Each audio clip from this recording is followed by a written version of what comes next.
Christianity is not the only faith tradition to foster speculation about the end of the world. Ancient Hinduism, for instance, conjectured that the cosmos goes through cycles of collapse and renewal. Zoroastrianism taught that a great battle will wage between good and evil until good finally triumphs. Heavenly signs like a darkened sun and moon will indicate when the end is drawing near. A fiery judgment will vindicate the righteous and purify the unrighteous. This ancient Persian religion influenced Abrahamic faiths. Judaism debated resurrection of the dead unto final judgment. Islam accepted that belief and imagined lasting paradise to follow judgment in a time of tribulation. Judaism too envisioned a time of tribulation, which some wonder whether it might be already fulfilled in the historical sufferings of the Jewish people. This is to be followed by the restoration of created harmony, shalom. But it is Christianity that has most influenced cultural assumptions in our context about last things. Its relevant text demands special consideration in this day when worldwide disease heightens awareness of suffering and causes many to wonder whether the end is upon us. Christianity, of course, inherits tantalizing biblical prophecies from Judaism concerning the end. Ezekiel 38 speaks of an ultimate coming final battle. Daniel 7 anticipates the everlasting reign of a Son of Man, triumphantly established over beastly dominions of world empires.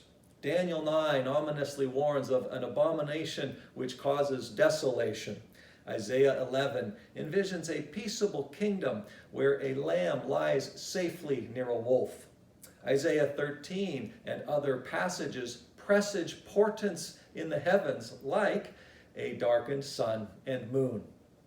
In the New Testament, Jesus prophesies calamities of war, earthquakes, and famines. In Matthew 24 to 25 and Mark 13. In 1 Thessalonians 4, the Apostle Paul speaks of the return of Christ from heaven in the clouds accompanied by a loud trumpet blast. And certainly the book of Revelation either references or contains its own version of pretty much all of these biblical teachings. An ultimate war, a beastly rule of a worldly kingdom, portents in the heavens, earthquakes, famines, the return of Christ in the clouds, divine judgment, and the establishment of God's peaceable, life-sustaining kingdom. So what are we to make of such texts in our context? Is the pandemic the beginning of the end? Are economic hardships and food shortages the beginnings of world-consuming scarcity and famine? Are recent conflicts in Iraq and Afghanistan, fighting in Yemen and Libya, enrichment of nuclear material, possibly for use in weapons from Iran and North Korea, not to mention clashes at home between rioters and police, are all such points of strife part of a great coming, a world-consuming, world-ending war? Should we be checking the moon at night to make sure that it still shines? Well, in fact, many in generations past have attempted to correlate the events of their time with tantalizing biblical prophecy about the end. Yet, the world still endures, and this should cause us to be a bit cautious about declaring that present strife and struggle signify the end of all things. More than that, right interpretation of the Bible cautions against making easy connections between tribulation and last things. It would be curious, would it not, for God to intend whole segments of sacred scripture to deal cryptically with circumstances in 2020, misleading 2,000 years of Christians to believe that these symbolic descriptions were relevant to their time when in fact they dealt decisively with events in our time. Texts like the book of Revelation are far more concerned about interpreting events in the days of their authors than they are about predicting events to take place in our day. The beastly kingdom of Revelation, for instance, is clearly ancient Rome. The relevance of this text is not found in cracking its code language about COVID-19.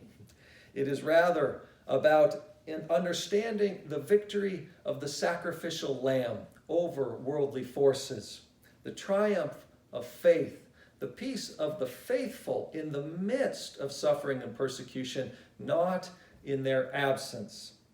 Like every day lived in God's covenant, today is an end to the insecurities that breed selfishness, the selfishness that breeds hatred, the hatred that breeds conflict and violence.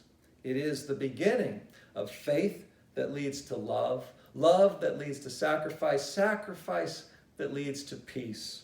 Today is an end to the reign of self-interest and the beginning to the rule of divine mercy. From the standpoint of Christian teaching, today is an end, yes, but the end, no. The end only comes when the world of unfeeling cruelty passes away within us, enabling us to live in the time or according to the tempo of grace.